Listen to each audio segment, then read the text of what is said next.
method of business would persist until the formation of the National Wrestling Alliance in 1948.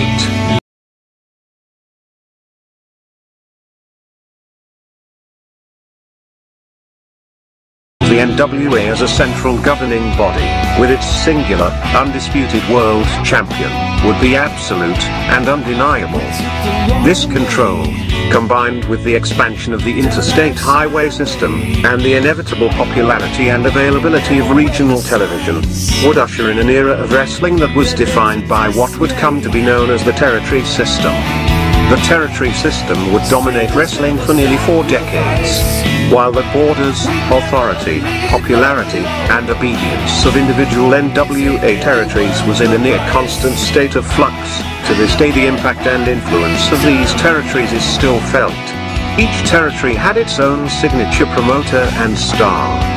While it is impossible to cram these characteristics into a static, concrete map, we are damn sure going to try anyway. So open up your eyes, way before it gets too late.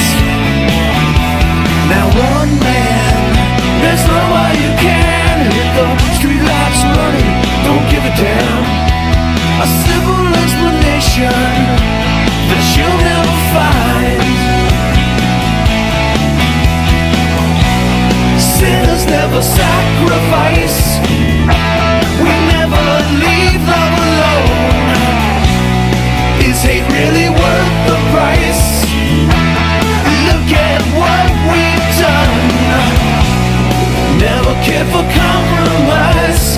Always threaten when someone's life, and it feels like the end of the world.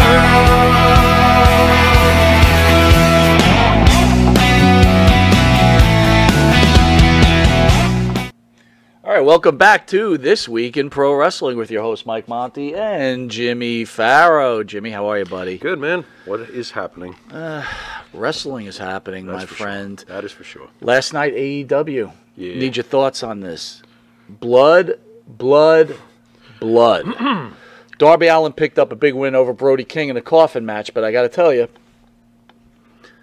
blood right from the beginning with the skateboard and all that. And before you get, I hear your point on it.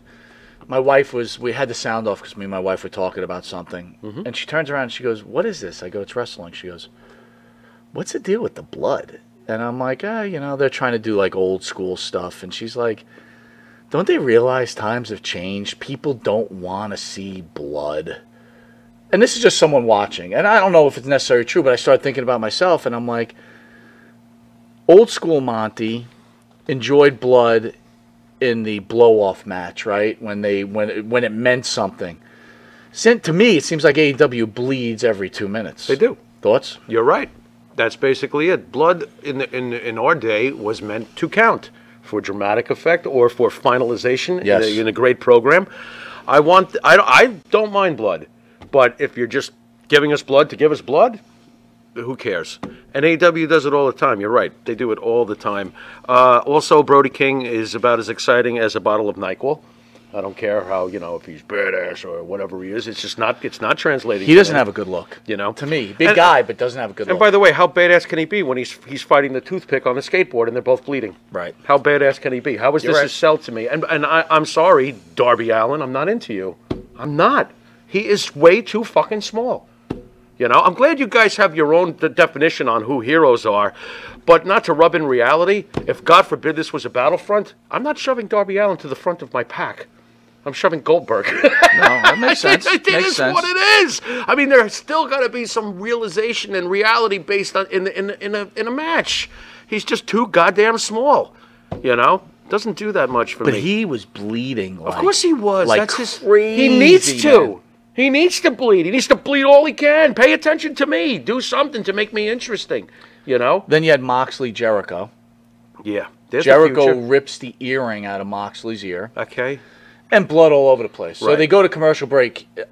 Again, this bothered me. Mm-hmm. He's sitting there holding the earring just to make sure the crowd knows that's what he did. He tore the. Right.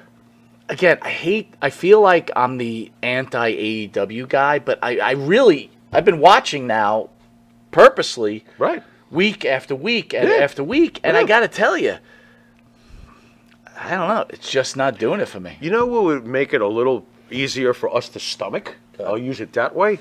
If people weren't so goddamn drunk with, how great the product is and how much they hate what Vince offers, it might be a little easier for us to stomach some of this shit. But when you put our antennas up that high, where we have to look at it this way, it's like, fuck you. I mean, some of the shit that they bitch about and kill Vince McMahon for, like I said last week, this is your idea of the future, Moxley and Jericho? I thought this is the company that gives glorious opportunity to young up-and-comers. CM Punk, how the hell are you getting around CM those Punk two? came out last night. Oh, there's another one. And Geritol? he was Bottle hid of Geritol, he hid perhaps? behind Moxley, and Moxley knew he was there. Mm-hmm. Crowd's going crazy. Right. To how an AEW crowd goes. Of course. And Moxley gives him the finger and then bumps him. Right. And so the big news today on the radio was, for the wrestling fans, was CM Punk let Moxley punk him out. Like, they should have wrote the angle differently where CM Punk would have retaliated somewhat. Thoughts on that? I don't mind that. That's the slow burn thing. At least there's a little slow burn thing. Makes you wonder how Punk's going to respond to this. Punk looked like he bulked up. Like, he might have went on juice while he's been off on the shelf. Yeah, he looked like he bulked up a little. He looked a little bulky to me. Okay, that's good. Which, what he's up to a screaming So 215? let me ask you, so you said Jericho Moxley. How about Moxley Punk? Is that something the Pharaoh would die to watch? Honestly, no. This recent return of CM Punk, you know how excited I was that he was coming back, has done very little for me. I'm not that excited with it. I think he needs to shave that. Did he have the goofy beard again? The gray beard. That's enough, dude. Shave that. Need to shave that. He looks his age. Right. I think that's what I'm trying to get at. Shave that. But I don't know. I don't see this as the future. I find it very contradictory how they scream about guys not getting opportunities, yet their main event scene is guys that are all 50. Not John. Gotcha. But give him a little time. He's working on it. Getting older. Would you say John's past the halfway point in his career like I described last week? I would say he is. Don't forget, the Shield debuted 8 years ago. Moxley looks a little aged. Yeah. Yeah. And, again, the character myself, it's a good character. He's good. But it's not a main event character to me. John Moxley? Interesting. I would like to see this version of John in WWE. He's still not too old. Gotcha. I mean, would we embrace, though, let's not be, I don't want to be a hypocrite, would we embrace, if Jericho came back and fought for the main event? Anymore. Not anymore. Would you embrace Moxley, though? Can you take it a little easier? Only if Reigns was involved and it told the tale. See, isn't that a great potential storyline, though? Absolutely. You think Triple H is open to getting John back here for that, or a reunion of the Shield before the career? I think so. Not the veer of script. I'm a little concerned. Does Triple H take the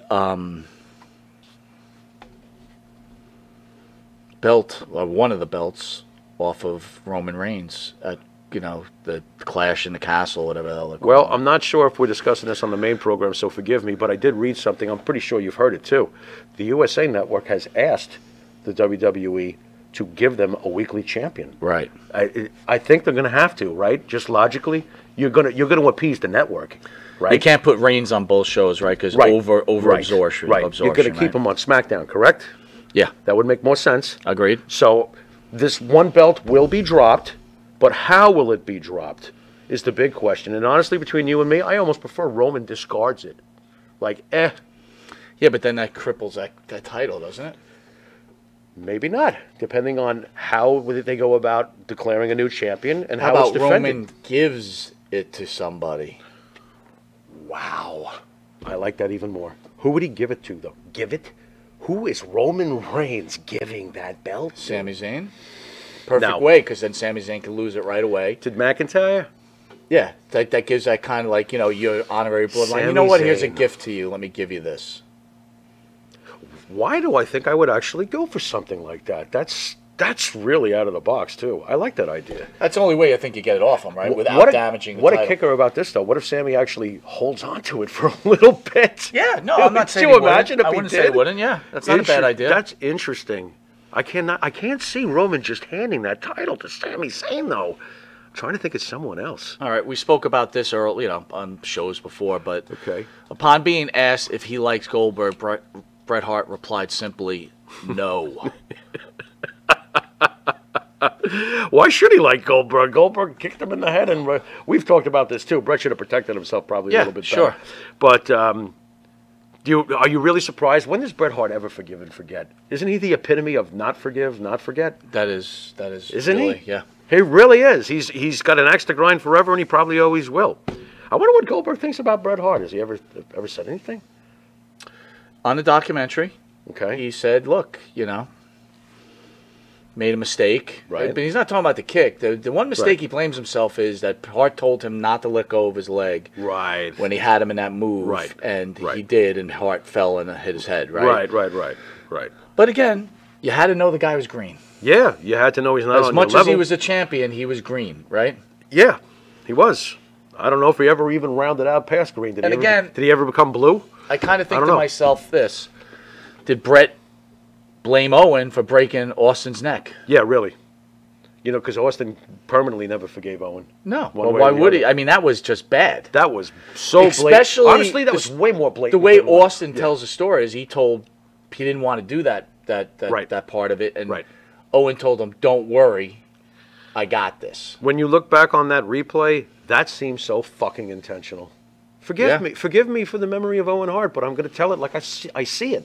That was so fucking intentional. His whole head was visible between his legs. Yeah. You're not even supposed to see the head if you do it correctly. Yes. You know how Taker has protected people for absolutely. years Yeah. and years with the Absolutely. tombstone.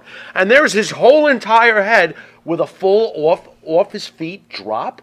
Dude, do you think to this day was that Bret telling Owen, "Go get this guy out of my way"? You know what? To be fair, it's come across my mind numerous times. They almost were successful too. know, Stone if Cold's you- career was cut in half. You know that, right? Cut in half. He came back and he lasted. When did that happen? 97. He lasted till 2003 with time off in between. Yeah, Austin did not and have then a never long again. career. No, he did In not. the WWE. No, he did not. He did not. And you can point directly to that pile driver because he has 1,000 times. That basically fucked him up. Yeah. Shame. Karrion Kross stunned the wrestling world with a surprise attack on Drew McIntyre during Friday's SmackDown before indicating he's coming for the undisputed WWE Universal Champion Roman Reigns. I thought what was more shocking was he kept his hair cut. Not to make a joke. Not balding himself. Yeah, I was like, wow, what do you think of this look? Not to be weird about this. Here's the but problem I have with Kross. I'm not sure about that look, I'm a but big Kross guy, he is Killer Cross. but when he first got let go, and Farrell and I were talking about it, what a big mistake it was, and I still felt it was a mistake. You've seen him on these virtuals. Yeah. Virtual signings. Okay. And there weren't a lot of people like Right. there's a lot of virtual signings going on there, and right. I wasn't seeing a lot of people buying his Right, merch, and I right. started thinking to myself, maybe this guy just isn't it. This is why I'll give you an in-depth explanation as to why he could still be it. Gotcha. Okay? NXT, when Cross was being pushed and turned into what we both loved, was during the lesser days of viewership for NXT. You understand? Yep. Like if Cross had been pushed this way and come up this way 5 years ago during the Nakamura, Sami Zayn, Baron Corbin, Gotcha. all these other, I think a lot more people would know who he is. But because he was pushed to the max during a lesser time with NXT, where the ratings are basically non-existent at this point, which Triple H will probably have to repair now, and will. But I think that's why not so many people may know him now. But if Triple H does what I think he's going to do and keeps him involved in this and doesn't pull back on him and keeps pushing him, we'll all know who he is. So I think it's good. And he brought his girl. You had to be completely psyched. So here's the thing. I was thinking about Scarlett, too. Yeah, she Now, Scarlett's perfect, completes it. right? You think she's perfect. Yeah. But for some reason, she doesn't seem to be getting over to that level, in my opinion. It's so new. Let's give it some time. Because think about it. When he got up to the show, what was he finally got to the big program? He was given like 2 weeks. And they scrubbed him. Vince scrubbed him. And you can't get a reaction to that. Yeah, And now they just came back. We just seen them.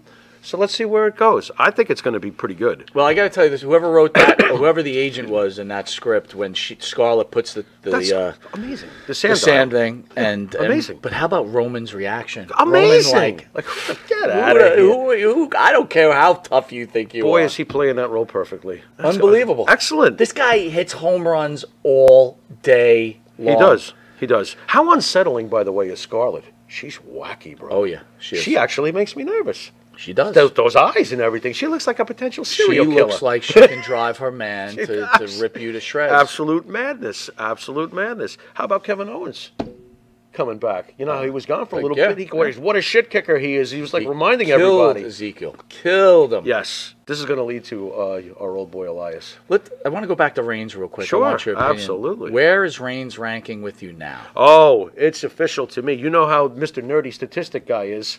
You know, the fact that Roman Reigns has now had the longest reign since Hogan? You've arrived. You're one of the all-time greats. See, now I'm with you. You were ahead of me on that curve, you know. I always knew he was great. I was always a fan of him. But neither one of us ever took the side that Roman Reigns is overpushed or overbooked or whatever. We both knew how great he was. Yeah. You saw it even quicker than I did. You know, I give you props for that. But to me, it was show me. And boy, has he shown me. I don't even want him to ever lose the goddamn belt. I wouldn't mind if he passed Bruno. What's wrong with me? You know? Can't imagine going that long. No, he's not going to. Road. Yeah, he would. Road. Well, you know what? Yeah, another 5 years. It goes fast. How about, there's one thing I know you're happy about Triple H. Ciampa is getting a pretty decent push, so he found a victory in defeat and honoring Harley Race in his United States title match. Right. Don't you see Thoughts on Ciampa? That's Triple H too, by the way. You know that, right? Do you really think Vince McMahon would say, go ahead, go out there and talk about Harley Race, the NWA legend? No. No, but I will say this. So that was definitely Triple Vince H. and his crew that put Ciampa with The Miz. Of course. Right? Of course. Listen, we keep on... Vince is awesome. Anybody who thinks Vince isn't great is a fool. That's just, you know, whatever. Sorry, guys. Nothing personal. You know what? I'm honestly believing at this point it was time. It was time for Vince to call it a day. It was. He was very tired, and he worked so goddamn hard, and he was clearly burnt out. And... again, it reminded me a little bit of George Steinbrenner in the later days, you know. He needed to delegate more, but he was staying so hands-on. And it's like, brother, you're the reason why everything is so big, but it's time to chill. Go chill. I really hope that he spends the last 5 to 10, whatever he's got, enjoying himself. The guy did nothing but but you know work. what? Some people just enjoy themselves working, dude. I think he's going to drive himself insane. But again, I mean, from boredom. Again, we were talking earlier, and you said to me, Mike, what'd you think of, Raw? Do you see the difference? And I said to you, nah, kinda, maybe. Yeah. I mean, the carrying cross thing, wrestling matches. The carrying cross thing, yeah. Mm-hmm. I'm not a big wrestling guy. I don't want to sit there and watch 3 hours of content. I want to see some storylines, some fun gimmick stuff, a couple of mouse traps. I'm all good with that shit, right? But it's like big hand, poof. Yeah, it's something, right? I'm not all about the wrestling. I know a lot of wrestling fans are. Right. The one thing I'm for sure that I'm not about is tons of blood. Right. And I was trying to think old school. Yeah. Piper Andre. I remember Andre, drawing color against Piper. I remember that. But that meant something, man. Piper was the giant killer. He was on his way for Hogan. Right. Do you remember Hogan bleeding a lot back in the day? Here and there. Nothing. Usually blow-offs or the first match that had to go to the second match, like someone blooded him up. Here and there. Do you remember? I was listening to LaGreca today. LaGreca said he used to go to Meadowlands all the time, and Snuka had blood or drew color every match. I don't remember Snuka bleeding a lot. Not much. No, I don't either. Why would he bleed for a house show unnecessarily too? I'm not saying it didn't happen, but here's the point. All right. The boot camp match, Patterson Slaughter. The alley fight. Yeah. The alley fight, right? Yeah. The boot camp was the Iron Sheik. Greatest. Those needed blood. That needed blood. The alley fight was the greatest blood match I've ever watched. Absolutely. By far. But that was the payoff. We got the hammer. We waited months to see that. We got the hammer in today. Yeah. The dog collar match. Yeah. Needed blood. Yeah. Yeah, it did. Yeah. There was reasons for blood back in those days. There was reasons for it. Even Foley. Okay. Foley and Triple H. Remember that? Yeah. I mean, there's reasons for this shit, okay? You usually place it. AEW every week. Hey, we're bleeding! Yeah. Okay, come on, man. Make the blood count. And then the other thing, it's like, again, with Jericho holding up the hoop earring, which has a latch on it. Right. By the way. Right. That comes right out when you pull it. Yeah. And it's like, I don't know. And pulling someone's earring out. How original is that anyway? Don't you remember Jeff Hardy? Yeah, exactly. You're just taking, once again, from another company that, you're clearly trying to be like. Unbelievable. Yeah, same old Anyway, shit. This has been This Week in Wrestling. Join us in a few minutes as we've got another half an hour. We got the Hammer in studio. Greg Valentine. Nice. Hold on to your kneecaps. One of our first interviews. Absolutely. This has been Mike Monty. This has been the Pharaoh. You've been watching This Week in Wrestling, and until next week in wrestling, stay tuned for the hammer. Later.